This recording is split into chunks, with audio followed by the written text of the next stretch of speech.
দুনিয়ার বুকে মানুষ তিনটা জিনিসকে বেশি ভালোবাসে। একটা হলো ক্ষমতা। একটা কি? ক্ষমতাকে আমরা বেশি ভালোবাসি। একটি হলো ধন সম্পদ, আর একটি হলো নারী।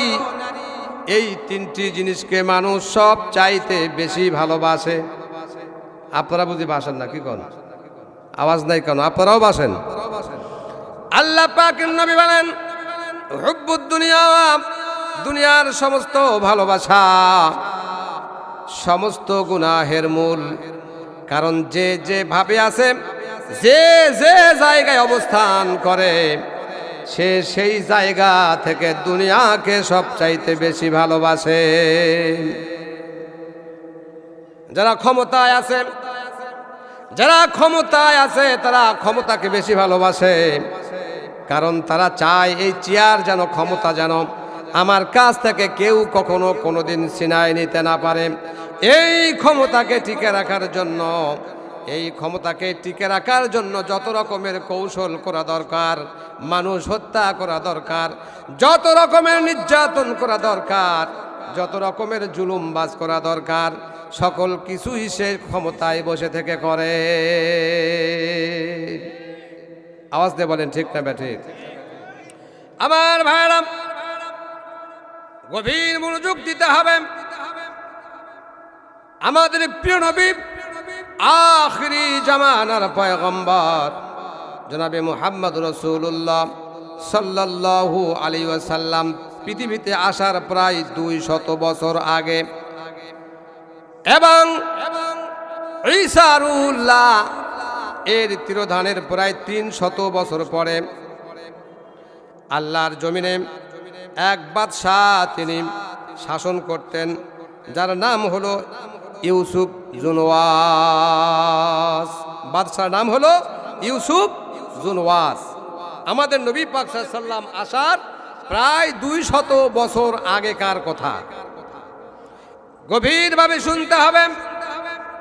এই বাদশাহ ইউসুফ জুনওয়াস ইনি একাধারে 24 বছর ক্ষমতা চালায় গেল।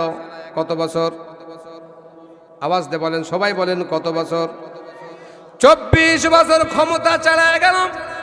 এই 24 বছরের ভিতরে কোন মানুষ যদি ইসলামের কথা বলে, আল্লাহর একত্ববাদের কথা বলে, রিসালতের কথা বলে, বাদশাহ ইউসুফ জুনওয়াস বলে, আমার দেশে আমার রাজত্ব থাকাকালে একত্ববাদ বলে, কালেমা বলে যারা স্বীকার করবে, কালেমা যারা পড়বে, রিসালতের কথা যে বলবে, সাথে সাথে তাকে জবেহ করে হত্যা করা হবে।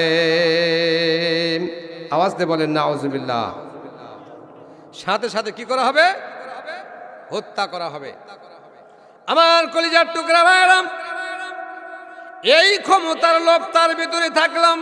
উনি চিন্তা করলেন, যদি ইমানদারদেরকে ঠেকে রাখা যায়, মুসলমানদের যদি ঠেকে রাখা যায়, রিসালতের কথা যদি কেউ বলার না থাকে, আল্লাহর একত্ববাদের কথা যদি বলার মতো কেউ না থাকে, তাহলে আমাকে ক্ষমতা থেকে কেউ কখনো চ্যুত করতে পারবে না।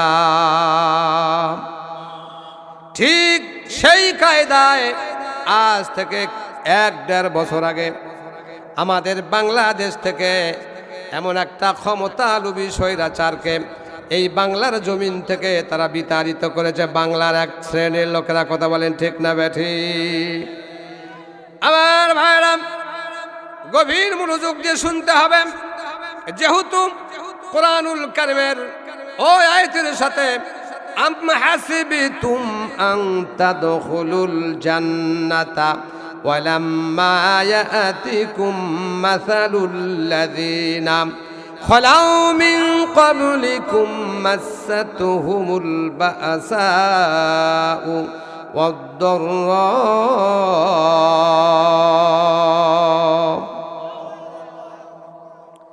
আমরা সবাই চাই জান্নাত। কি চাই? আম হাসিবিতুম আন তাদখুলুল জান্নাহ, আমরা সবাই জান্নাতে প্রবেশ করতে চাই। আল্লাহ রাব্বুল ইজ্জাত ওয়াল জালাল বলেন, জান্নাত কি অতি সহজেই তোমরা যেতে চাও? জান্নাত কি তোমার খালা মামার বাড়ি? চাইলেই কি জান্নাত পাওয়া যাবে? কি বলেন, চাইলে জান্নাত পাওয়া যাবে? জান্নাতে যেতে হলে যে শিডিউল আল্লাহ রাব্বুল ইজ্জাতুল জালাল দিয়েছেন, বিশ্বনবী মুহাম্মদ রাসূলুল্লাহ সাল্লাল্লাহু আলাইহি সাল্লাম দিয়েছেন, এই নির্দেশিকা পথে আমাদের সবাইকে পরিচালিত হলে আল্লাহ পাক আমাদের জান্নাত দিয়ে দিবেন। বলুন সুবহানাল্লাহ। আমার ভাইরা, ইউসুফ জুনওয়াস 24 বছর ক্ষমতা থাকার পরে উনি চিন্তা করলেন, আমি এই ইয়ামেন দেশে যত অৎকাম বদকাম কুকাম করেছি, যত মানুষ আমি হত্যা করেছি, আলেমদের হত্যা করেছি, গুম করেছি, ফাঁসির কাস্টে লটকায়া হত্যা করেছি, এই মুহূর্তে যদি আমার কাছ থেকে ক্ষমতা হস্তান্তর হয়ে যায়, ক্ষমতা যদি চলে যায়, তাহলে এই ইয়ামেন দেশের নাজরানের ভেতরে আমার থাকার অবকাশ থাকবে না।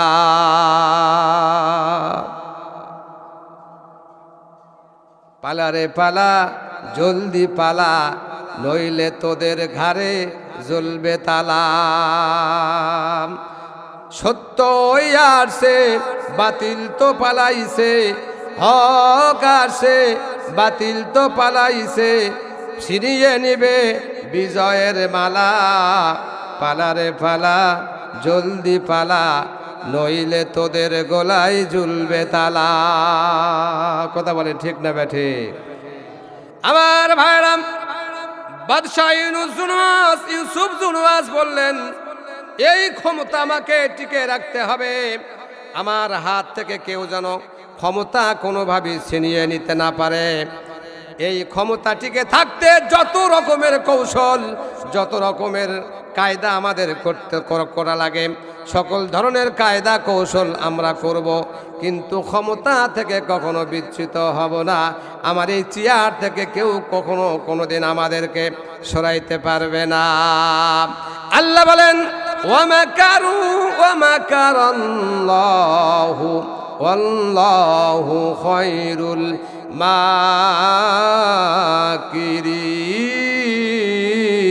মাকিরিন।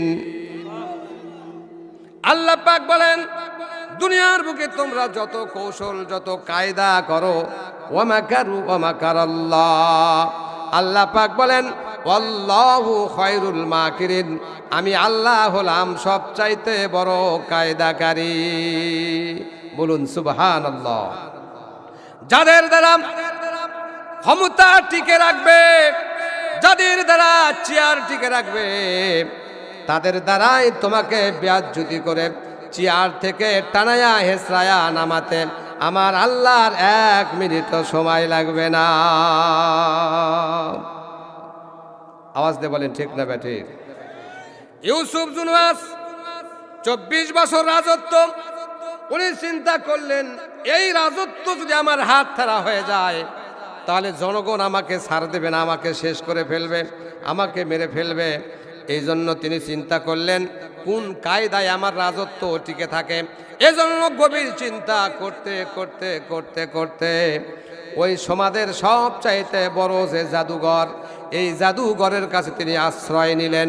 একটু জোরে বলা যাবে কি নাউজুবিল্লাহ? জাদুঘরের কাছে গেলেন। জাদুঘরের কাছে গিয়ে বললেন, ও জাদুঘর বাবজান, কত টাকা চাও, কত অর্থ চাও, সব তোমাকে দেওয়া হবে, বিনিময়ে আমার ক্ষমতা টিকে থাকতে হবে। জাদুঘর বলল, ও ভাই ইউসুফ জুনওয়াস বাদশাহ, তোমার ক্ষমতা যদি টিকে রাখতে চাও, তাহলে আমাকে একটা জিনিস দিতে হবে। বাদশাহ বললেন, একটা কেন, 1000টা জিনিস চাইলে বাদশাহ তোমাকে দিতে রাজি, বিনিময়ে ক্ষমতা থেকে যেন কেউ আমাকে চ্যুত করতে না পারে। আওয়াজ দিয়ে বলেন নাউজুবিল্লাহ। আমার কলিজার টুকরা ভাইরাম, এবার বাদশাহর কাছ থেকে জাদুঘর চাইলেন, ও বাদশাহ ইউসুফ জুনওয়াস, আমাকে যে সম্পদ তোমাকে প্রথমে দিতে হবে, এই সম্পদের নাম হলো একটা যুবক সন্তান সুদেহ সুঠাম দেহ সুন্দর একটা যুবক, চালাক চতুর একটা যুবক আমাকে দিতে হবে। ওই যুবককে আমি কি করব? জাদু শিক্ষা দেব, এমন শিক্ষা দেব, আমার জাদু শিক্ষার বিনিময়ে সমাজের মধ্যে ভাইয়ে ভাইয়ে দ্বন্দ্ব হবে, মায়ে মেয়ে দ্বন্দ্ব হবে, ঝগড়া হবে, আলেমে আলেমে মারামারি করবে, আর পীরে পীরে তারা ঠেলাঠেলি লেগে যাবে। আওয়াজ দিয়ে বলেন নাউজুবিল্লাহ। এমন জাদু শিক্ষা দিবে যে জাদু শিক্ষার কারণে ভাই ভাইয়ের ভেতরে দ্বন্দ্ব, মেয়ে মায়ের ভেতরে দ্বন্দ্ব, আলেমে আলেমে ঠেলাঠেলি, এক আলেম আর এক আলেমকে কাফের ফতোয়া দেবে, বলবে ওরে ওই তো আলেমের তো কাফের। সমাজে এরকম হচ্ছে কি হয় না বলেন? পীরে পীরে ঠেলাঠেলি, এ বলে আমি বড় পীর, ও বলে আমি বড় পীর, ও বলে আমার গরু, এ বলে আমার গরু, এই নিয়ে মারামারি ঠেলাঠেলি আছে না নাই? এই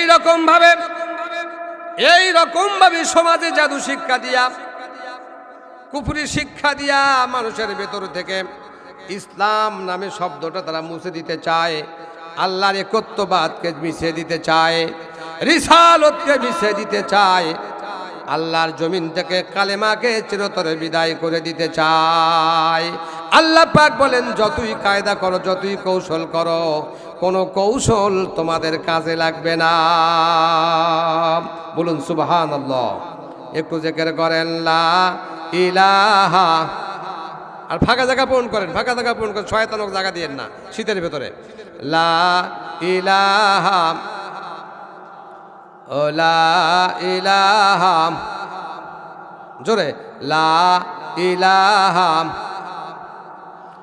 লা ইলাহা ইল্লাল্লাহু মুহাম্মাদুর রাসূলুল্লাহ। লা ইলাহা।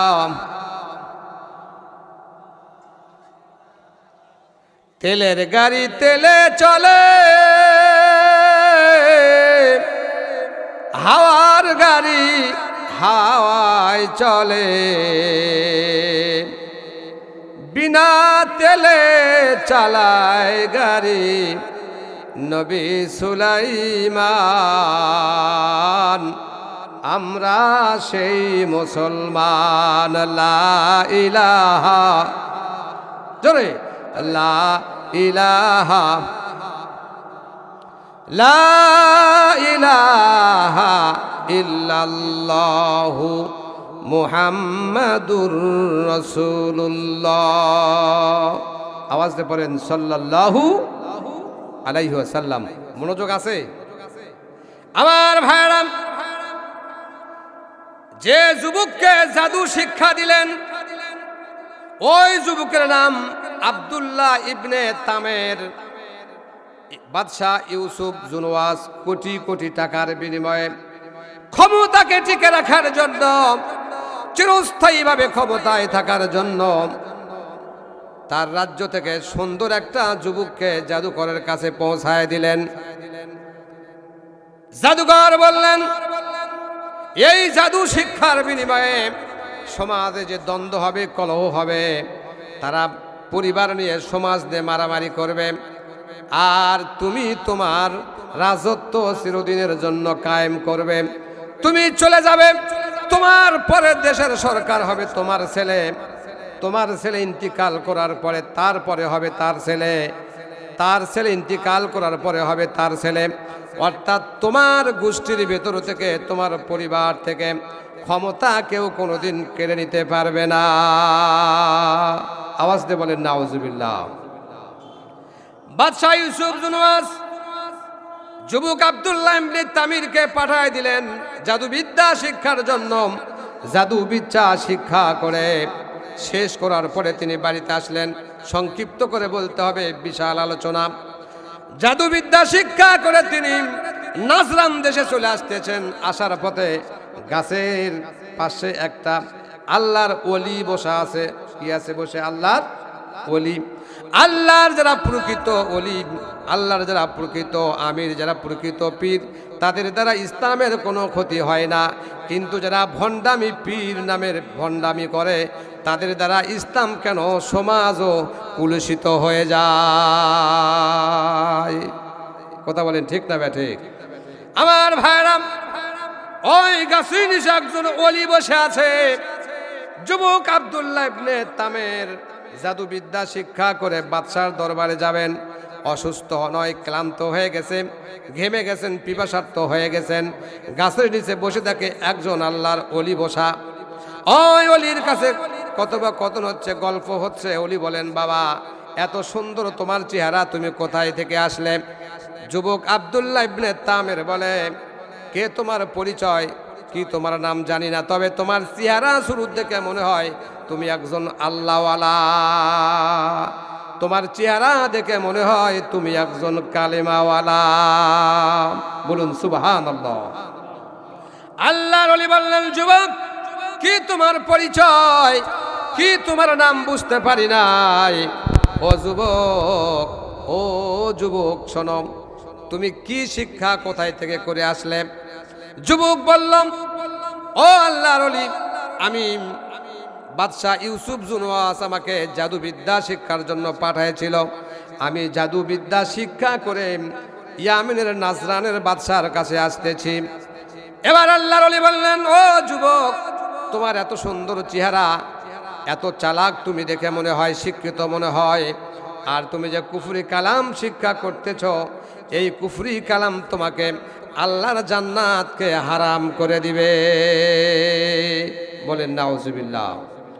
আল্লাহর ওলি বললেন, যুবক আব্দুল্লাহ ইবনে তামের, তুমি শোনো, তুমি যদি আল্লাহর কালেমা পড়ো, একত্ববাদ মেনে নাও, রিসালতকে মেনে নাও, তাহলে তোমার জন্য কতই না ভালো হতো। যুবক বললেন, তুমি কি জানো না, এই ইয়ামিন নাজরানের বাদশাহ ইউসুফ জুনওয়াস, এই খবরটা যদি এখনই তার কানে পৌঁছে যায়, তাহলে তোমাকে মাথা থেকে তোমার দেহটা আলাদা করে ফেলে দিবে। বলেন নাউজুবিল্লাহ।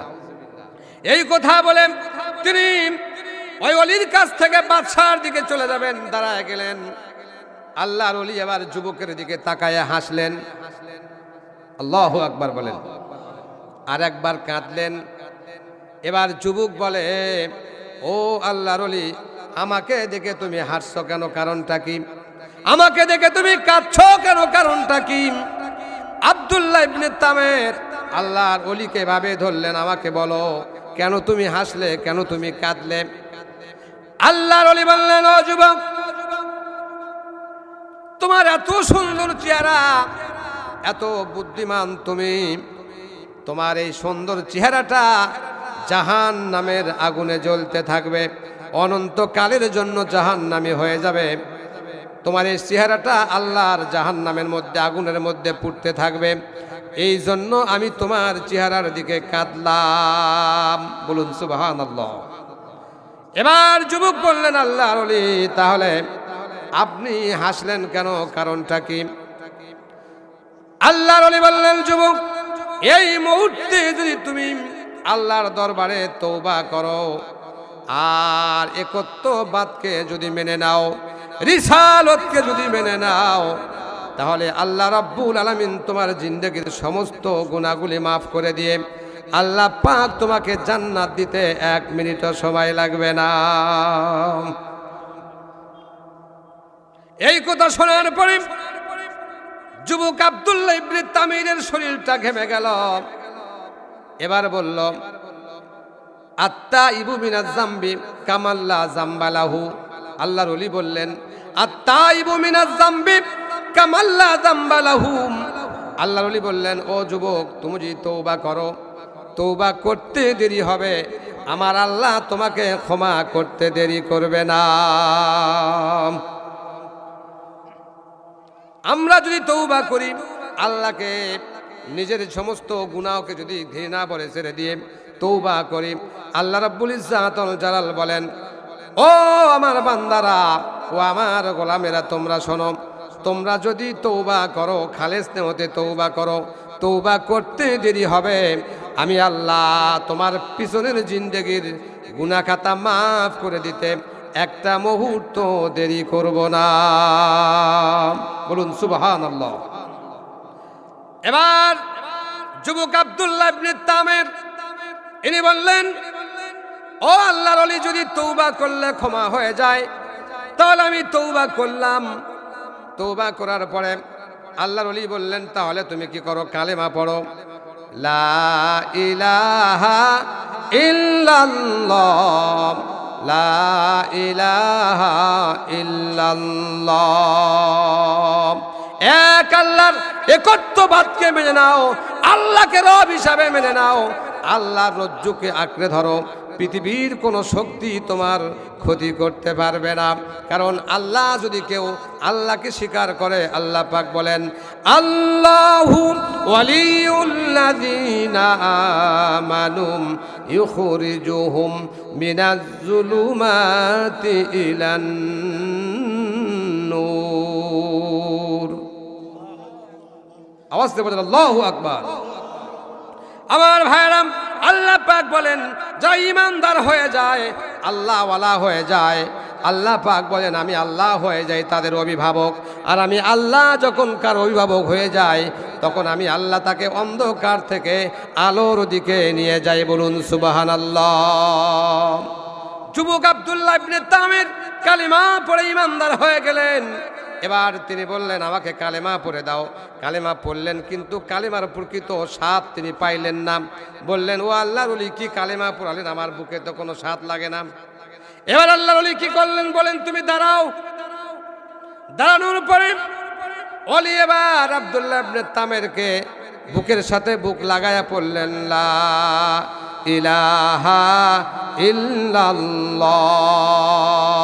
এবার এমনি ভাবে আল্লাহর ওলি যখন তামেরকে বুকের সাথে জড়িয়ে ধরলেন, আব্দুল্লাহ ইবনে তামির বলে, ও আল্লাহর ওলি, আমাকে ছেড়ে দেন, ছেড়ে দেন, আমি কালেমার প্রকৃত স্বাদ পাইতেছি।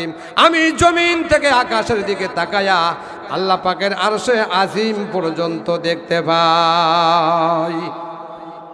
একটা আওয়াজ দিয়ে বলেন সুবহানাল্লাহ।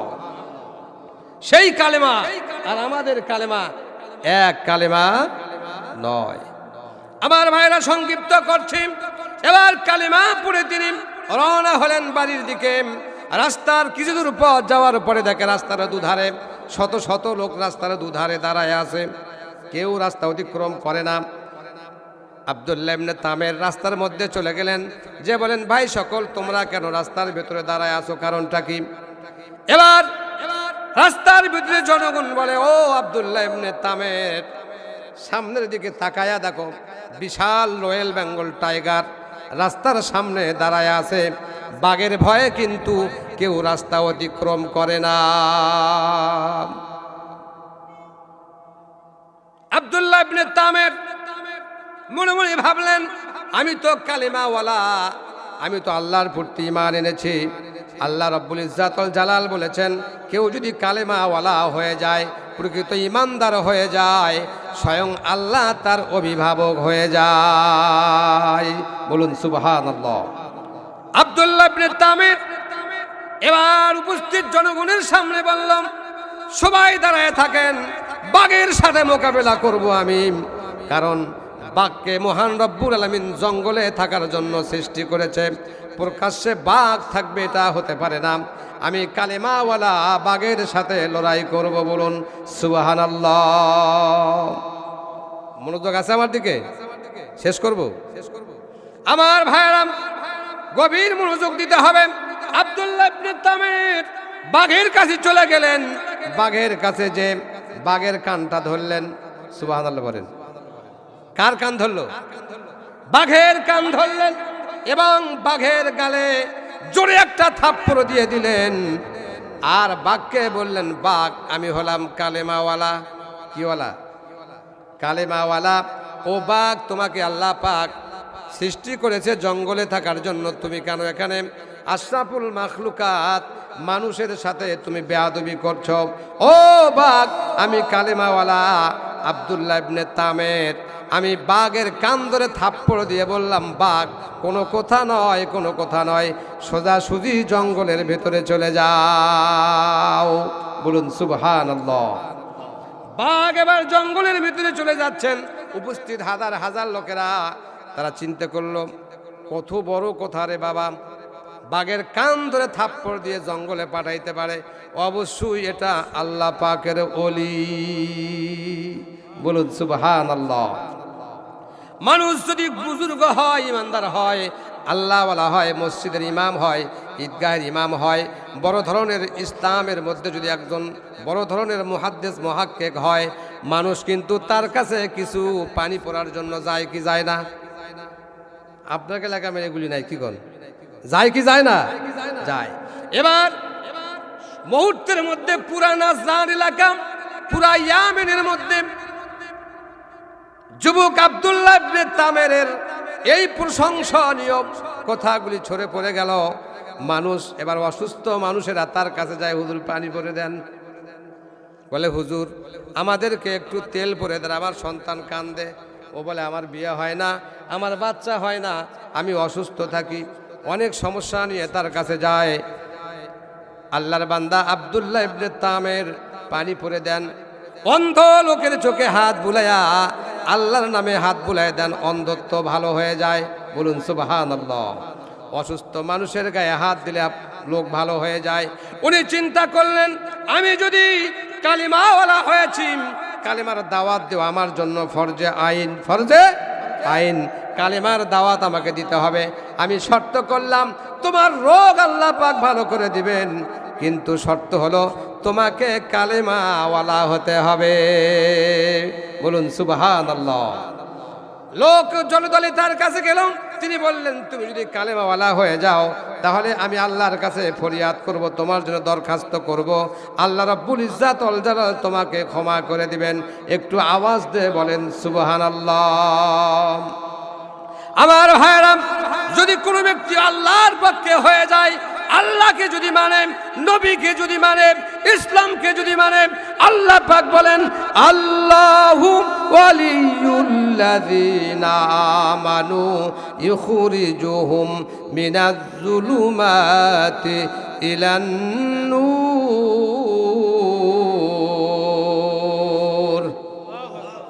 আমি আল্লাহ তার অভিভাবক হয়ে যায়, আমি আল্লাহ তার হয়ে যায়। বান্দা যখন আল্লাহর হয়ে যায় তখন এই হাতটা আর বান্দার থাকে না, এই হাতটা তখন আল্লাহর কুদরতি হাত হয়ে যায়। বলুন সুবহানাল্লাহ। আমার ভাইরা, এমনি করে করে লোকালয়ে লোকেরা তার কাছে যায়, তাবিজ কবজ করার জন্য, পানি পড়ার জন্য যায়, দোয়া করার জন্য যায়। এরকম করে তার বিশাল একটি সুনাম হয়ে গেল। ওই নাজরানের মধ্যে তার একটা বড় সুনাম হয়ে গেল। ওই যে মন্ত্রী, যে বাদশা ইউসুফ জুনওয়াস আব্দুল্লাহ ইবনে তামেরকে জাদুবিদ্যা শিক্ষার জন্য পাঠাইছিল, ইনি যে সেই যুবক, এটা বাদশা জানে না।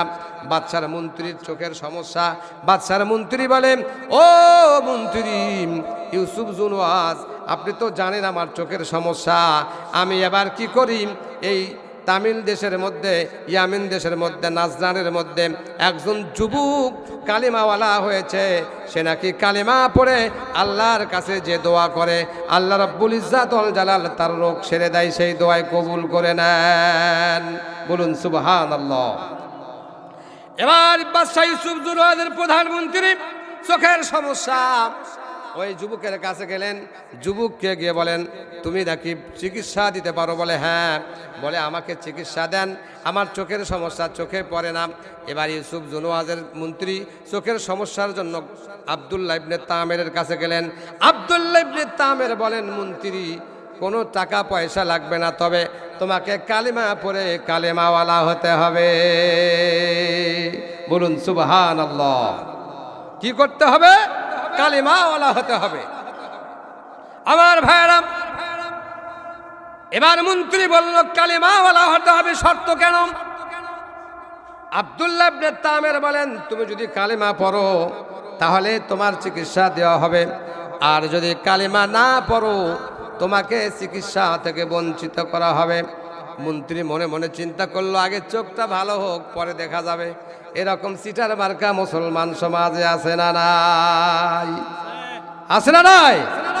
কালিমা পড়েছে, মসজিদে নামাজ পড়ে 5 ওয়াক্ত, মাথায় পাগড়ি আছে, হজ করে আসছে, আবার আল্লাহর নাম নিয়ে সকালবেলা ফজরের নামাজ পড়ে, হাকিমপুরি জর্দা দিয়ে পান খায়া ওই লোটাগাড়ি বিলের ভেতরে যায়া আলকে কারেন্টের তারের মতো সোজা করে চেকন করে কাটে দেয়।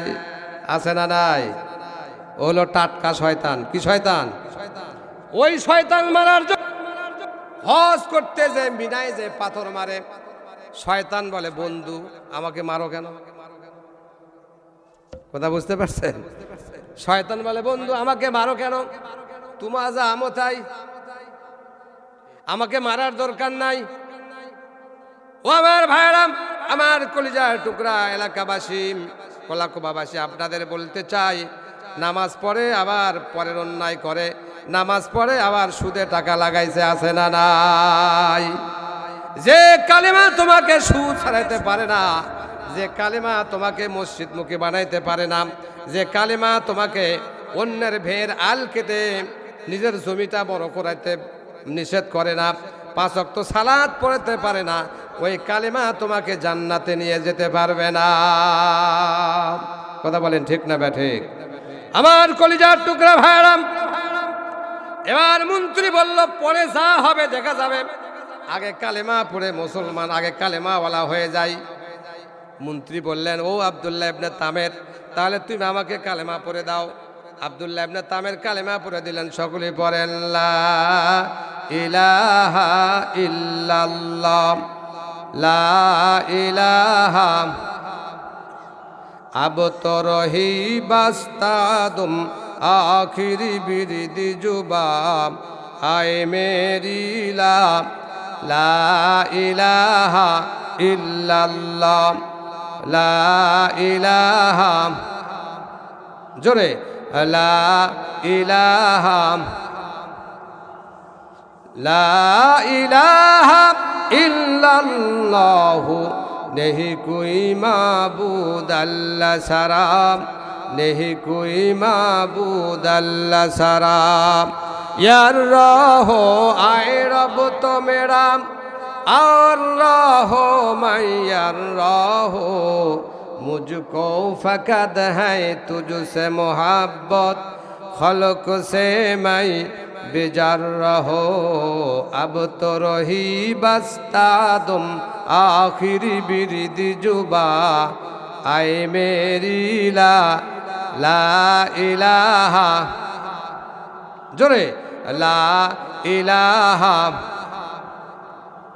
লা ইলাহা ইল্লাল্লাহ নেহি কোই মাবুদ আল্লাহ সারাম, নেহি কোই মাবুদ আল্লাহ সারাম।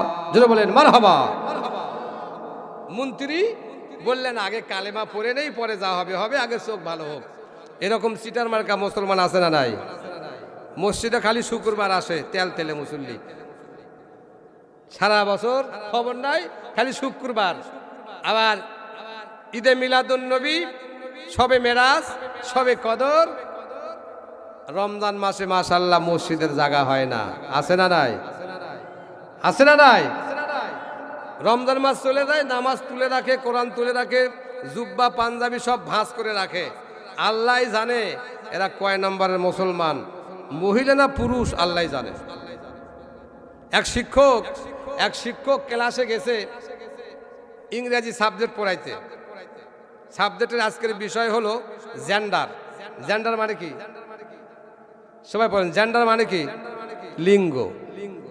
তো বলতেছে ভাই, ছাত্রকে বলতেছে শিক্ষক যে আপনাদের সবচাইতে শরমের বিষয় বা জীবনে সবচাইতে বেশি শরম পাইছেন এমন একটা দিনের কথা আমাদেরকে বলেন। তো এক ছাত্র বলতেছে স্যার আপনাকে আর কি বলবো, আমাদের ক্লাসে এক ম্যাডাম আসছিল, ম্যাডাম আসে বলতেছে এই তোমরা সবাই লিঙ্গ বের করো, আজ তোমাদের লিঙ্গ ধরবো। কথা বুঝতে পারছে? বলছে সবাই লিঙ্গ বের করো, তোমাকে লিঙ্গ আজ আমি ধরবো। মানে জেন্ডার একটা সাবজেক্ট পড়াই দিছে, একটা বিষয় জেন্ডার মানে লিঙ্গ। তো লিঙ্গ শিক্ষা দিবে, লিঙ্গ ধরবে, বাংলা ভাষা, আঞ্চলিক কথা। উনি মনে করছে যে আমার চেন খুলে লিঙ্গ বার করবে গেছে। তো আজকে আমাদের মুসলমানের অবস্থা কিন্তু কি বলেন ঠিক তাই কিনা? মা বোনদের প্রতি মাসে মাসিক হয়, মা বোনেরা আছে নাকি এলাকায়? আছে। এটা তো সারা পৃথিবীতেই হয়, কি বলেন? নারী জাতি যার তার হয়, মাসিক হয়। মাসিক হলে আল্লাহ রাব্বুল ইজ্জাত ওয়াল জালাল তার নামাজকে মাফ করে দিয়েছেন, সুবহানাল্লাহ। কিন্তু পুরুষের তো মাসিক হয় না, তাহলে তারা মসজিদে মধ্যে মধ্যে আসে, মধ্যে মধ্যে আসে না। আমার মনে হয় আপনাদেরও সময় সময় মাসিক হয়। যদি মাসিক না হয় তাহলে খালি শুক্রবারে আসেন, তার মানে 7 দিনের 3 দিন মাসিক ভালো হয়ে গেছে, আর শুক্রবার নামাজ পড়ছে, আবার কাপড় টাপড় ধুছে, আবার 7 দিন পরে আবার শুক্রবার। তাহলে বোঝা গেল, আজ থেকে বুঝবেন যে মসজিদে 5 ওয়াক্ত না আসে তাহলে ওই ভাইয়ের অবশ্যই মাসিক। কথা বুঝতে পারছেন? যদি মাসিক না হয় তাহলে একজন সুস্থ প্রাপ্ত বালেক মুসলমান জন্য, পুরুষের জন্য নামাজ 5 ওয়াক্ত এসে মসজিদে পড়তে হবে। কোথায়? মসজিদে পড়তে হবে, অথবা যে যেখানেই থাকেন সে সেখানেই নামাজ পড়তে হবে, সে সেখানেই জামাত করে পড়তে হবে, বা একা থাকলে একাই পড়তে হবে। কথা বলেন ঠিক না ঠিক?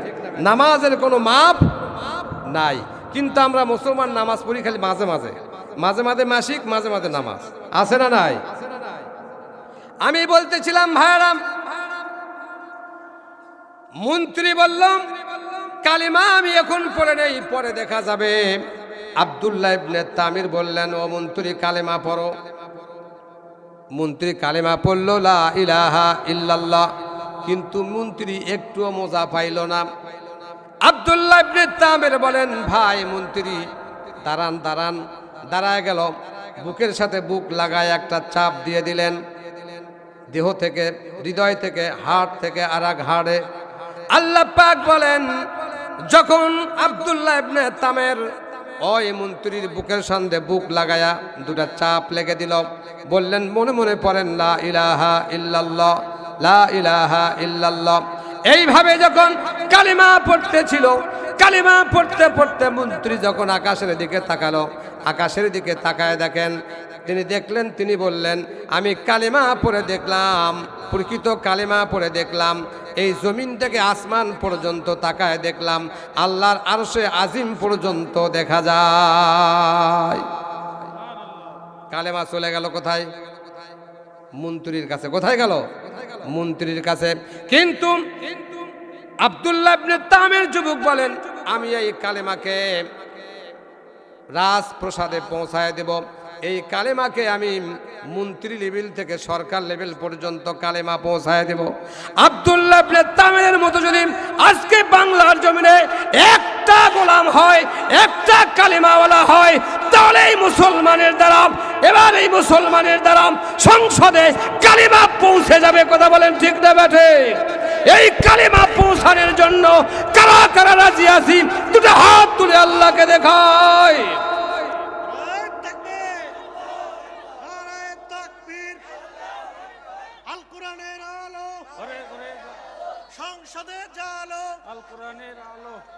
সম্মানিত ভাইরা আমার, আমরা দল মত নির্বিশেষে এই বাংলার 18 কোটি মুসলমানের দেশ বাংলাদেশ, মসজিদ মাদ্রাসার দেশ বাংলাদেশ, এটা হলো পীর মাশায়েখদের দেশ, এটা হলো মাদ্রাসার বাংলাদেশ, ওলি আল্লাহর বাংলাদেশ। এই বাংলাদেশে যদি কোরআন না চলে, কোরআন কি কোনো হিন্দুস্তানে চলবে? কথা বলেন ঠিক না ঠিক? আজকের তাজা একটা খবর আপনাদেরকে দেই। অনেকেই হয়তো মনে করবেন হুজুর দাড়িপাল্লায় ভোট চাচ্ছে, অনেকেই এরকম চিন্তা করছে। কি বলেন? আমি দাড়িপাল্লায় ভোট চাই নাই। আজকের তাজা খবর আপনাদের দেই।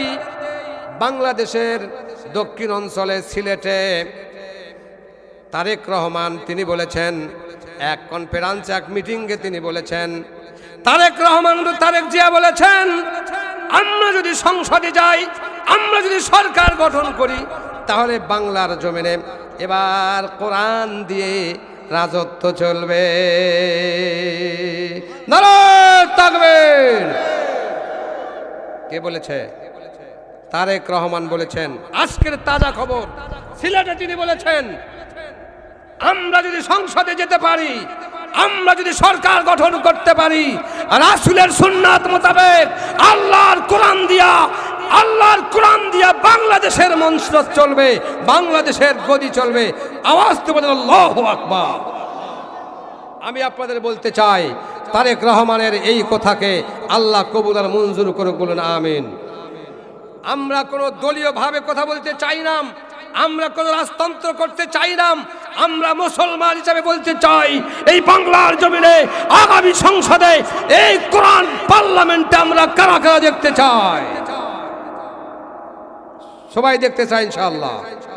আল্লাহ আগামী পার্লামেন্টে কোরআন চলে যাক, এটা আমরা সবাই চাই মুসলমান হিসাবে। এটা আমাদের ইমানি দায়িত্ব। কথা বলেন ঠিক না ব্যাটে?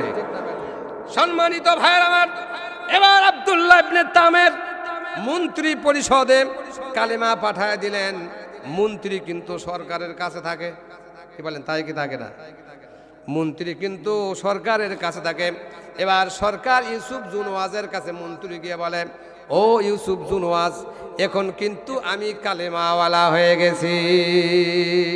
বলুন সুবহানাল্লাহ। কি ওয়ালা হয়ে গেছে? এই পিছন ভাইরা করে না কেন? কি ওয়ালা হয়ে গেছে? কালেমাওয়ালা হয়ে গেছে। ও দেশের সরকার, ইয়ামেনের সরকার, নাজরানের সরকার, ইউসুফ জুনওয়াজ, কোনো টাল্টি বাল্টি চলবে না, কোনো দাদার তন্ত্র মন্ত্র দিয়া ওই ভারতের গোলামি চলবে না, কোনো দেশের রাজনীতি চলবে না। এবার আমি কালেমাওয়ালা হয়েছি, এই ইয়ামেন দেশের নাজরানে আল্লাহর কোরআন চলবে, আল্লাহর একত্ববাদ চলবে, রাসূলের বিধান চলবে। আমরা মুসলমান হিসাবে বাংলার জমিনে আল্লাহর বিধান চালু করব ইনশাআল্লাহ। আমার ভাইরা, এবার বাদশা ইউসুফ জুনওয়াজ বলল, ও মন্ত্রী, কি ব্যাপার? তুমি কিংবা ওই যুবকের কাছ থেকে চিকিৎসা নিয়ে তুমি পরিবর্তন হয়ে গেলে, কারণটা কি? সুবহানাল্লাহ বলেন। মন্ত্রী বলে, বাদশা, আপনি যদি যান আপনিও কালেমাওয়ালা হয়ে যাবেন। এবার বাদশা নিজে যুবকের কাছে চলে গেলেন। একটু আল্লাহু আকবার বলেন, আর একটু জোরে বলেন আল্লাহু আকবার। সংক্ষিপ্ত করে বলি, যেহেতু অনেক বক্তার সরাসরি। আপনাদের ইমাম সাহেব বলছে ডায়াবেটিস হবে না। আলহামদুলিল্লাহ বলেন। আলেম যত থাকবে তত রহমত নাজিল হবে। সুবহানাল্লাহ। কি আলোচনা শেষ করবে নাকি? চলবে, সামান্য কিছুক্ষণ চলবে ইনশাআল্লাহ। এবার মন্ত্রী যখন বললেন, আমি কালেমাওয়ালা হয়ে গেছি, আপনি যদি যান আপনিও কালেমাওয়ালা হয়ে যাবেন। সুবহানাল্লাহ। বাদশা বলে, আমি যে যুবককে জাদু শিক্ষার জন্য বিদেশে পাঠাইছি কোটি কোটি টাকা খরচা করে, সেই যুবক আসে না কেন? সুবহানাল্লাহ বলেন। এদিকে যুবক এসে কাম সারে ফেলে দিছে, বাদশা ওঠে চুল খাচ্ছে। সম্মানিত ভাইরা আমার, বাদশা ইউসুফ জুনওয়াজ ওই আব্দুল্লাহর কাছে চলে গেলেন। যাওয়ার পরে উনি গভীরভাবে পর্যবেক্ষণ করলেন, গভীরভাবে চিন্তা করে দেখলেন, আমি যে যুবককে জাদু শিক্ষার জন্য পাঠাইছি এটাই কি সেই যুবক? সুবহানাল্লাহ। বাদশা বলতেছে, ও যুবক, ও যুবক, তুমি কি সেই যুবক যে যাকে আমি জাদু শিক্ষার জন্য পাঠাইছিলাম? তুমি কি সেই যুবক? এবার আব্দুল্লাহ ইবনে তামের বলতেছে, হ্যাঁ আমি সেই যুবক। একটু আওয়াজ দিয়ে বলেন সুবহানাল্লাহ। সম্মানিত ভাইয়ের আমার, যুবক এবার বাদশাহের কাছে ভয় পায় না। যুবক বলে, আল্লাহি বিল্লাহি ওয়াল্লাযী নাফসি বিয়াদিহি, সেই সত্তার কসম করে বলছি যে সত্তার কালেমা আমি পড়েছি, এই কালেমা পৃথিবীর কোন শক্তির কাছে মাথা নত করতে চায় না। কথা বলেন ঠিক না বেটে? সুতরাং তুমি বাদশাহ কেন? সারা পৃথিবীর লোক যদি আমাকে বলে কালেমা ছাড়ো, আমার জীবন চলে যেতে পারে, আমার হায়াত ফুলে যেতে পারে, আমার রক্ত শেষ হতে পারে। ইউসুফ জুনওয়াজ, তুমি জেনে রাখো, আব্দুল্লাহ যে কালেমা পড়েছে, এই কালেমা থেকে 1 ইঞ্চি জায়গায় দিক সেদিক হবে না। একে বলে কালেমাওয়ালা। একে কি ওয়ালা বলে? কালেমাওয়ালা বলে। সম্মানিত ভাইরা আমার, ইউসুফ জুনওয়াজ বলে, তোমাকে কোটি কোটি টাকা দিয়া জাদু শিক্ষার জন্য পাঠাইছি, তুমি আমার দেশে এসে কালেমার দাওয়াত দাও, তোমার সাহস তো কম না? এত বড় সাহস তোমার!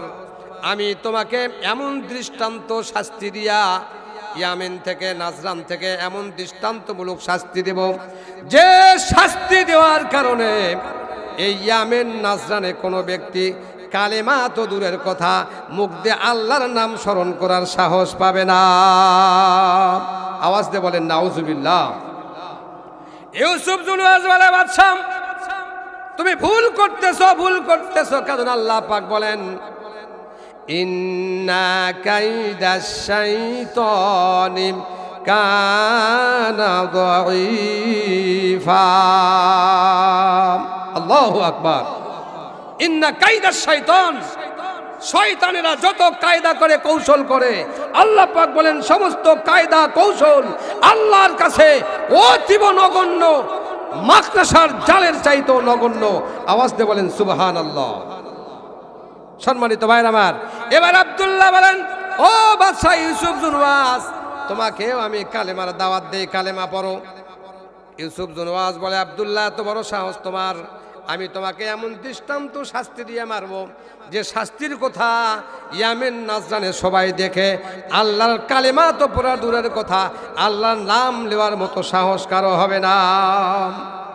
এই কিছুদিন আগে বাংলার জমিনে ও আমার মুসলমান ভাইরা, একমাত্র একটি দল ছাড়া যত দলের লোক আছে সমস্ত দলের লোককে কারেন্ট শট দিয়া আয়না ঘরে ঢুকায়া ঘুম করে ফাঁস দিয়ে তাদের হত্যা করেছিল। এই দুনিয়ার বুকে বাংলার জমিনে তারা টিকে থাকতে চেয়েছিল। কথা বলেন ঠিক না ব্যাঠিক? কিন্তু আজ তারা কোথায়? বাংলার জমিনে এটা মুসলমানদের দেশ, কোরআনের দেশ, নবীর আশিকদের দেশ। এই দেশে কোন বাপ দাদার রাজত্ব চলবে না। কথা বলেন ঠিক না ব্যাঠিক?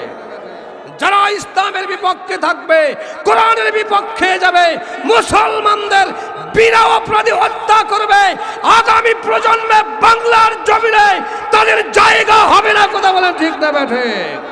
মুসলমান হিসাবে কারাকারাম আল্লাহর কোরআনকে পার্লামেন্টে দেখে বাংলার জমিনকে ইসলামী শাসক দেখতে চান, দুটো হাত তুলে আল্লাহকে দেখান।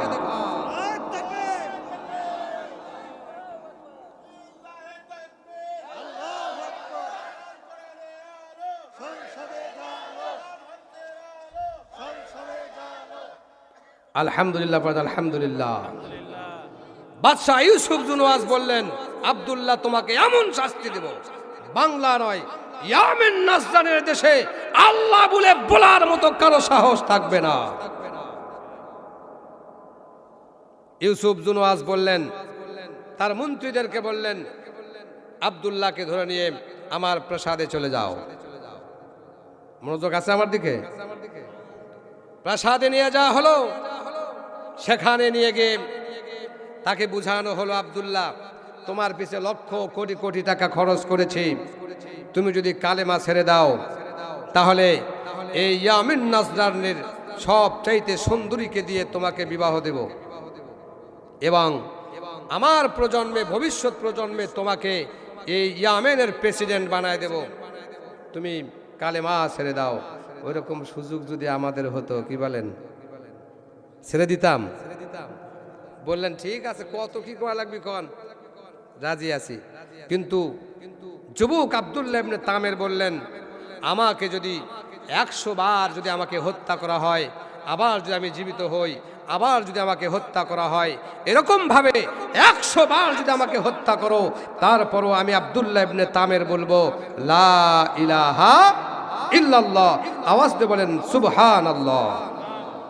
সম্মানিত ভাইরা আমার কলিজার টুকরা এলাকাবাসী, আমি আপনাদের বলতে চাই, মুসলমান যদি হতে হয় প্রকৃত মুসলমান হন, না হলে জান্নাত কিসমতে জুটবে।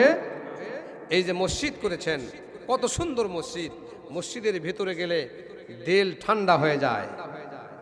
আপনারা হাদিস শুনেছেন, মান বানা মসজিদান বানাল্লাহু লাহু বাইতান ফিল জান্নাহ। আওয়াজ দিয়ে বলেন সুবহানাল্লাহ।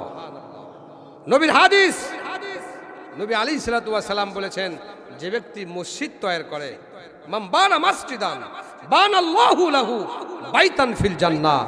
আল্লাহ পাকের নবী বলেছেন, যদি কেউ মসজিদ বানায়, মসজিদ তৈরি করে, আল্লাহ পাক তার জন্য বেহেশতের ভিতরে ঘর নির্মাণ করে দেন। আওয়াজ দিয়ে বলেন সুবহানাল্লাহ। আমরা সবাই কি বেহেশত চাই? বেহেশত চাই তো? বেহেশত যদি চাই, আগে জীবন না আগে মাল? অনেকেই দেখেন মানে কোরআন না বুঝলে যা হয়। বিআমওয়ালিকুম ওয়া আনফুসিকুম, আগে তোমাদের সম্পদ আল্লাহর রাস্তায় দিয়ে দাও। কার রাস্তায়? আল্লাহর রাস্তায় দিয়ে দাও। যদি তোমার সম্পদ আল্লাহর রাস্তায় দিয়ে যাও, তাহলে এই সম্পদ তোমাকে জান্নাতে নিয়ে যাবে। বলুন সুবহানাল্লাহ। এরপরে প্রয়োজনে সম্পদের পরে যদি তোমার জীবন আল্লাহর রাস্তায় দিয়ে আল্লাহর জমিনে আল্লাহর দ্বীনকে, ইসলামকে প্রতিষ্ঠা করতে হয়, তারপরেও তুমি জীবন দিয়ে দাও, আল্লাহর পথে শহীদ হয়ে যাও, আল্লাহ বলেন বিনা হিসাবে তোমাকে জান্নাত দেওয়া হবে। কাল কিয়ামতের ময়দানে আপনার সন্তান আপনাকে দেখে পলায়ন করবে, আপনার স্ত্রী আপনাকে দেখে দূরে সরে যাবে, আপনার ভাই আপনাকে দেখে সরে যাবে। কারণ সেদিন তারা স্বচক্ষে জাহান্নামকে দেখতে পাবে। কি দেখতে পাবে? জাহান্নামের ভয়াবহতা, জাহান্নামের চিৎকার, জাহান্নামের আওয়াজ, জাহান্নামের গর্জন শুনে তারা সেদিন আত্মহারা হয়ে যাবে, সবাই সবাইকে ভুলে যাবে। আমার ভাইয়েরা, ওই মুহূর্তে যিনি আপনাকে সুপারিশ করতে পারবেন, এক নম্বরে আপনার আমার নবী মুহাম্মদ রাসূলুল্লাহ, সকলে বলি সাল্লাল্লাহু আলাইহি সাল্লাম। দুই নম্বরে কোরআনুল কারীম, যারা কোরআনকে মেনে জীবনযাপন করেছেন, এই কোরআন আপনার জন্য সুপারিশ করবে। এবং যারা মসজিদকে তৈরি করার জন্য টাকা পয়সা দিয়া, শ্রম দিয়া মসজিদ তৈরি করেছেন, আল্লাহ রাব্বুল ইজ্জাত ওয়াল জালাল এর কাছে মসজিদ সেদিন ওই ব্যক্তির জন্য সুপারিশ করবে। আপনার সিজদাকৃত জায়গাগুলি আল্লাহর কাছে ফরিয়াদ করবে। একজন নামাজি ব্যক্তি জমিনের ওপর হেঁটে যায়, জমিন তার জন্য সুপারিশ করবে, আল্লাহ এই ব্যক্তিকে, এই বান্দাকে তুমি জান্নাত দিয়ে দাও। বলুন সুবহানাল্লাহ। এখন আমরা জান্নাত কারা কারা চাই? দুটো হাত তুলে আল্লাহকে দেখাই। নারায়ে তাকবীর, নারায়ে তাকবীর। আমরা কি চাই? জান্নাত কি এমনি? আল্লাহ পাক বলছেন, আম হাসিবতুম আন তাদখুলুল জান্নাহ ওয়ালাম্মা ইয়াতিকুম মাসালুল লাযিনা খালাউ মিন ক্বাবলিকুম মাসাতহুমুল বাসাউ ওয়াদ-দাররা ওয়া যুলজিলু হাত্তা ইয়াকুলার রাসূল। আল্লাহ পাক কোরআনুল কারীমের মধ্যে বলেন যে তোমরা যে জান্নাত চাও, তোমাদের পূর্বে যারা এই জমিনে আল্লাহর গোলামি করেছে, আল্লাহর দাসত্ব করেছে, নবী বলেন, বুখারী শরীফের হাদিস, নবী বলেন, ও আমার উম্মতেরা শোনো, তোমাদের জান্নাত চাও, তোমাদের আগেই যারা পৃথিবীতে এসেছিল তাদেরকে মাথা, দেহ থেকে মাথা কেটে আলাদা করা হয়েছিল, পা কেটে ফেলা দেওয়া হয়েছিল, মাথা থেকে পা পর্যন্ত জীবিত মানুষকে কোরাত দিয়ে চেরা হয়েছিল। তারপরেও তারা আল্লাহর প্রতি ইস্তেকামাত থেকেছে, কালেমার প্রতি অবিচল থেকেছে। আওয়াজ দিয়ে বলেন সুবহানাল্লাহ। নবী আলাইহিস সালাম একথাও বলেছেন, আল্লাহ পাক নিজেও বলেছেন, এত কষ্ট, এত নির্যাতন তাদের করা হয়েছে লোহার চেরুনি দিয়া। কিসের চেরুনি? লোহার চেরুনি দিয়া শরীরের ভেতরে হাসরে গোস্ত থেকে চামড়া বিভক্ত করা হয়েছে, রক্তাক্ত করা হয়েছে। এরপরেও তারা আল্লাহর প্রতি ইস্তেকামাত থেকেছে, কালেমার প্রতি ইস্তেকামাত থেকেছে। আমি চাই আজকে এই মসজিদকে ভালোবেসে কে সর্বপ্রথমে ৫,০০০ টাকার নগদ অথবা বাকি লিপিবদ্ধ করতে পারেন, এই টাকা হতে পারে আপনার জন্য জান্নাতের বড় স্বপন। বলুন সুবহানাল্লাহ। আমি আলোচনা কিন্তু শেষ করি নাই। আব্দুল্লাহ ইবনে তামেরকে কেবল রাজ দরবারে নিয়ে গেছে, ওখানে যাওয়ার পরে তার কেমন শাস্তি হবে, আল্লাহ পাক তাকে কিভাবে রক্ষা করবেন, এই আলোচনা কিন্তু আপনাদের শুনতে হবে। কথা বলেন ঠিক না ব্যাঠিক? শুনতে হবে কিনা বলেন?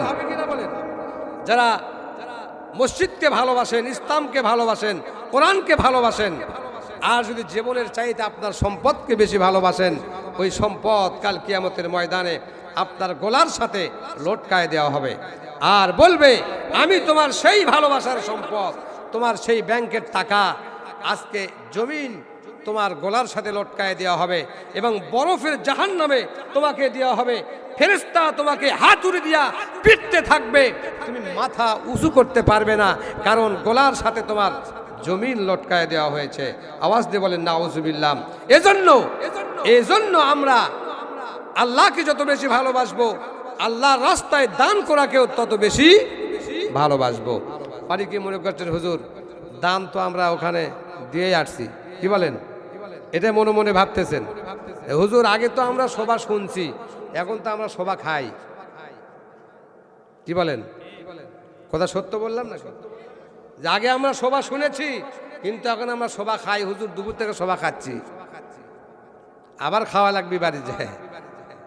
তারপরে দান দেন, এদিকে আর আমি আলোচনা শেষ করে নেই। আমার ভাইরাম, বাদশাহ ইউসুফ জুনওয়াস এবার আব্দুল্লাহ ইবনে তামেরকে রাজ দরবারে নিয়ে গেলেন। মনোযোগ আছে? রাজ দরবারে নিয়ে যাওয়ার পরে বলল, এই নাজরানের, এই ইয়ামেনের সবচাইতে বড় সুন্দরী দিয়ে তোমাকে বিবাহ দেব। আমার ভবিষ্যৎ প্রজন্মে তোমাকে এই নাজরানের বাদশা বানায় দেব।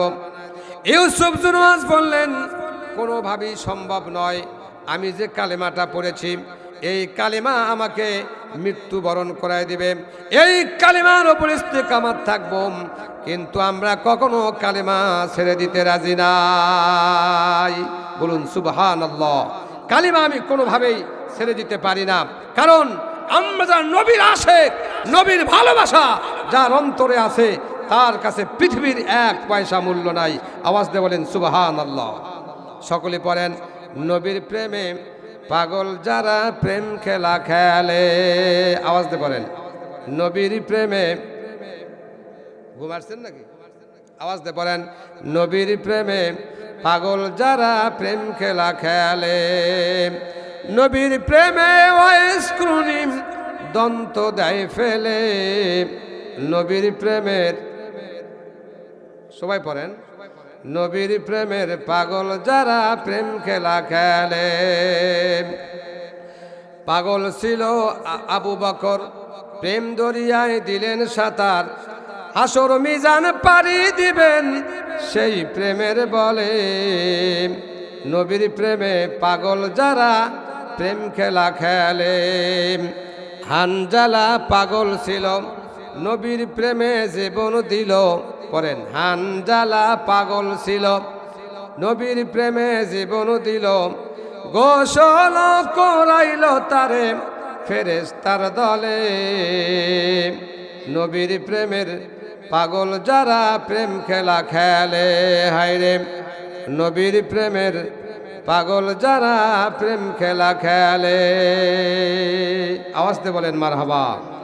যারা নবীর প্রেমিক হয়েছে, নবীকে যারা ভালোবাসে হৃদয় থেকে, আল্লাহকে যারা ভালোবাসে, তারা পৃথিবীর কোথাও কখনো কোনোভাবে কারো কাছে যত কষ্ট হোক মাথা নত করতে জানে না। কথা বলেন ঠিক না বেঠে? একমাত্র মাথা নত করে স্বয়ং আল্লাহর কাছে। আমার ভাইরা, নাজরানের বাদশাহ ইউসুফ জুনওয়াস আব্দুল্লাহকে বলে, আব্দুল্লাহ, বুঝতে পেরেছি তুমি কালেমা ছাড়বে না, তাহলে শোনো, আমি তোমাকে কত শাস্তি দেব। এই নাজরানে ইয়ামেনের দেশে প্রত্যেকটি মানুষ দেখবে, তোমার কষ্ট দেখে তারা শিক্ষা নেবে। তারা কোনোদিন এই ইয়ামিন দেশে, নাজরানের দেশে কোনোদিন কালেমাওয়ালা হতে পারে না। এই কথা বলেন বাদশাহ ৭০ জন সেনাবাহিনীকে বললেন, ও সেনাবাহিনীরা তোমরা শোনো, আব্দুল্লাহ যতক্ষণ পর্যন্ত কালেমা ছেড়ে না দিবে, যতক্ষণ পর্যন্ত লা ইলাহা ইল্লাল্লাহ ছেড়ে না দিবে, এতক্ষণ পর্যন্ত তোমরা তাকে প্রহার করতে থাকো। প্রহার করতেছে, মারতেছে, শরীর থেকে চামড়া খসে খসে পড়তেছে, রক্ত দরদর করে পড়তেছে। আব্দুল্লাহ ইবনে তামের বলেন, লা ইলাহা ইল্লাল্লাহ, যার মনে আছে আল্লাহর ভয়। পড়েন, যার মনে আছে আল্লাহর ভয়, আল্লাহ আল্লাহ সব সময়। আহার নিদ্রা ভালো লাগে না, আহার নিদ্রা ভালো লাগে না, ভালো লাগে আমার আল্লাহ রে। লা ইলাহা লা ইলাহা ইল্লাল্লাহ। আব্দুল্লাহ ইবনে তামির বলে, বাদশাহ যত প্রহার করো, যত মারো, আমাকে মারপিট করো, কোনো লাভ হবে না। আমি লা ইলাহা ইল্লাল্লাহর বন্ধু হয়ে গেছি। আওয়াজ দিয়ে বলেন সুবহানাল্লাহ। এবার ৭০ জন সেনাবাহিনীকে বলল, তোমরা কি করো? বুঝতে পেরেছি আব্দুল্লাহ ইবনে তামের কালেমা ছেড়ে দেবে না। এই আব্দুল্লাহ ইবনে তামেরকে তোমরা পাহাড়ের উপর নিয়ে যাও। আল্লাহু আকবার বলেন। পাহাড়ের উপর নিয়ে যাও। পাহাড়ের উপর গিয়ে তোমরা কি করো? দুইজনে দুই হাত ধরো, দুইজনে দুই পা ধরো। পা ধরে পাহাড়ের উপর থেকে তোমরা সাগরের ভেতরে ফেলাইয়া দাও। আব্দুল্লাহ ইবনে তামেরকে পাহাড়ের উপর নিয়ে গেলেন। আব্দুল্লাহ ইবনে তামের বলেন, ভাই ও সেনাবাহিনীরা তোমরা শোনো, আমাকে 2 রাকাত নামাজ পড়ার জন্য সময় দেওয়া যাবে কিনা? বলে, হ্যাঁ পড়ো, দেখি আল্লাহ তোমাকে কেমনে বাঁচাইতে পারে, আল্লাহ তোমাকে কেমনে আমাদের হাত থেকে রক্ষা করতে পারে। আব্দুল্লাহ ইবনে তামের বলেন, আল্লাহ তুমি আমাকে কেমনে রক্ষা করবে তুমি ছাড়া কেউ জানে না। এই ৭০ জন সেনাবাহিনীকে তুমি শিক্ষা দাও, এমন শিক্ষা দাও কালিমাওয়ালাকে প্রহার করলে তাদের পরিণতি কিন্তু ভালো হতে পারে না। বলুন সুবহানাল্লাহ। ৭০ জন সেনাবাহিনী আব্দুল্লাহ ইবনে তামেরকে পার উপর নিয়ে গেলেন। হাত পা 4 জন চারদিকে ধরে ধুল খেলে ছেড়ে দিবেন। 2 রাকাত নামাজ পড়ে আল্লাহর কাছে দোয়া করলেন, রব্বুল আলামিন, ও আমার পরওয়ারদিগার, পৃথিবীর কেউ আমাকে না দেখলেও তুমি আল্লাহ কিন্তু আমাকে ঠিকই দেখতেছো। আমার প্রতি কত কষ্ট, কত নির্যাতন হইতেছে তুমি ছাড়া কেউ জানে না, তুমি ছাড়া কেউ বোঝে না। ও আমার আল্লাহ, তুমি আমাকে স্বয়ং নিজ হাতে আমাকে রক্ষা করো। একটু আওয়াজ দিয়ে বলা যাবে কি সুবহানাল্লাহ? আমার ভাইরা, আব্দুল্লাহ ইবনে তামিরকে 4 জন সেনাবাহিনী, ৭০ জন সহ 4 জন সেনাবাহিনী পাহাড়ের উপর উঠলেন। আর এই 69 আর 66 জন সেনাবাহিনী তারা পাহাড়ের নিচে থাকলেন। ওই 4 জন ব্যক্তি, 4 জন সেনাবাহিনী পাহাড়ের উপর থেকে বলে, তোমরা সবাই পাহাড়ের উপর উঠে আসো, কারণ আমরা কেউ এই 4 জন ব্যক্তি আব্দুল্লাহ ইবনে তামিরের হাত পা ধরে রাখতে পারছি না। তোমরা সবাই পাহাড়ের উপর উঠে আসো। বলুন মারহাবা। ৭০ জন সেনাবাহিনী পাহাড়ের উপর উঠলেন।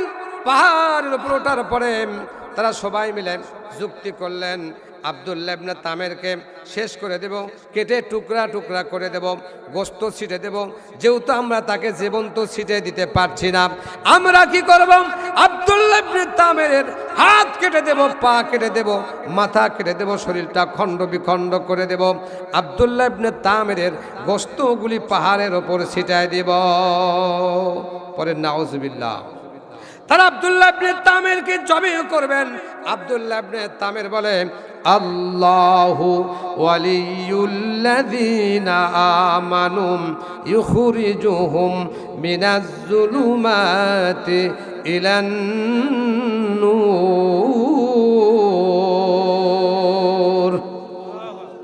ও আল্লাহ, তুমি বলেছ আমি যদি কেউ যদি ইমানদার হয়, কালেমাওয়ালা হয়, সত্যিবাদী যদি ইমানদার হয়, তাহলে তুমি আল্লাহ, আল্লাহু ওয়ালিয়ুল্লাযীনা, আমি আল্লাহ, তুমি নাকি তার অভিভাবক হয়ে যাও। একজন অভিভাবকের সামনে, একজন মুনিবের সামনে তার গোলামকে শাস্তি দেয়, কেটে টুকরা টুকরা করতে চায়। ও আমার আল্লাহ, তুমি কি আকাশ থেকে দেখো না? বলুন সুবহানাল্লাহ। আল্লাহ রাব্বুল আলামিনের কাছে এরকম ভাবে যখন তিনি ফরিয়াদ করলেন, আল্লাহ রাব্বুল ইজ্জাত ওয়াল জালাল তার ফরিয়াদটাকে আল্লাহ পাক কবুল আর মঞ্জুর করে দিলেন। বলেন সুবহানাল্লাহ। এয়ারপোর্টের কই নারে তাকবীর, নারে তাকবীর, লা ইলাহা ইল্লাল্লাহ, সুবহানাল্লাহ। আওয়াজ দিয়ে বলেন সুবহানাল্লাহ, আলহামদুলিল্লাহ, লা ইলাহা ইল্লাল্লাহ। আমার ভাইরা, আব্দুল্লাহ ইবনে তামেরকে বাদশাহ ইউসুফ জুনওয়াস ৭০ জন সেনাবাহিনী মোতায়েন করে দিলেন। ওরা চিন্তা করলেন আব্দুল্লাহ ইবনে তামেরকে কেটে কেটে টুকরা টুকরা করবেন। আব্দুল্লাহ ইবনে তামের আল্লাহর কাছে বললেন, মহান রব্বুল আলামিন তুমি কি দেখো না, যেহেতু আল্লাহ পাক কোরআনুল কারীমের মধ্যে বলেছেন আল্লাহু সামিউম বাসির, আল্লাহ দেখেন এবং শোনেন। আওয়াজ দিয়ে বলেন সুবহানাল্লাহ। আল্লাহ দেখেন এবং শোনেন, সকল ক্ষমতা কার হাতে? ইন্নাল্লাহা আলা কুল্লি শাইইন কাদির। আওয়াজ দিয়ে বলেন আল্লাহু আকবার। আল্লাহ রাব্বুল ইজ্জাতুল জালাল বলেন, ও আব্দুল্লাহ ইবনে তামির, পৃথিবীর কোন মন্ত্রীর কাছে সাহায্য চাও নাই, নাজরানের বাদশাহ ইউসুফ জুনওয়াজের কাছে তুমি সাহায্য চাও নাই, তুমি সাহায্য চেয়েছো তোমার পালনকর্তার কাছে। আমি আল্লাহ তোমাকে হেফাজত করার দায়িত্ব গ্রহণ করলাম। বলুন সুবহানাল্লাহ। এবার রব্বুল আলামিন ওই যে পাহাড়ের উপর ৭০ জন ফোর্স উঠেছিল, ওই ৭০ জন ফোর্সকে আল্লাহ রব্বুল আলামিন ভূমিকম্প দিয়া পাহাড় ধসে তাদেরকে মাটির ভেতরে প্রথিত করে দিলেন। আল্লাহু আকবার। ৭০ জন ফোর্স তারা পাহাড়ের ভিতরে ডেবে গেল।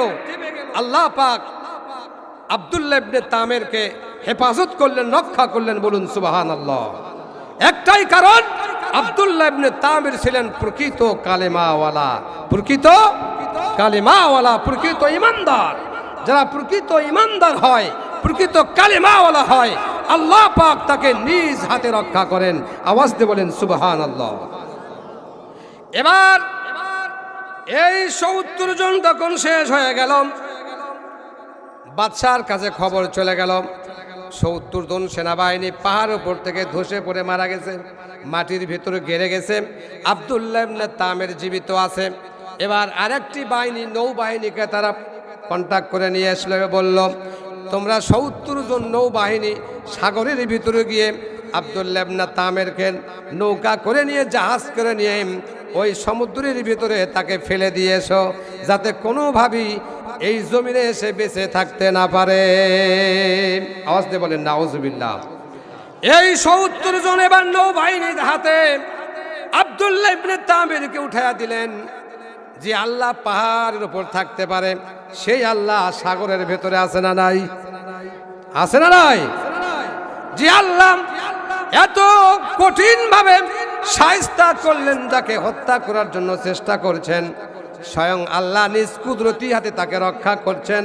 আল্লাহ পাক বলেন, আমার কোনো গোলাম যদি, আমার কোনো বান্দা যদি আমি আল্লাহর প্রতি ইস্তেকামাত তাকে দৃঢ় মজবুত ধারণ করে ইমানদার হয়, আমি আল্লাহ তাকে এই জমিনে তাকে রক্ষা করার দায়িত্ব গ্রহণ করেছি।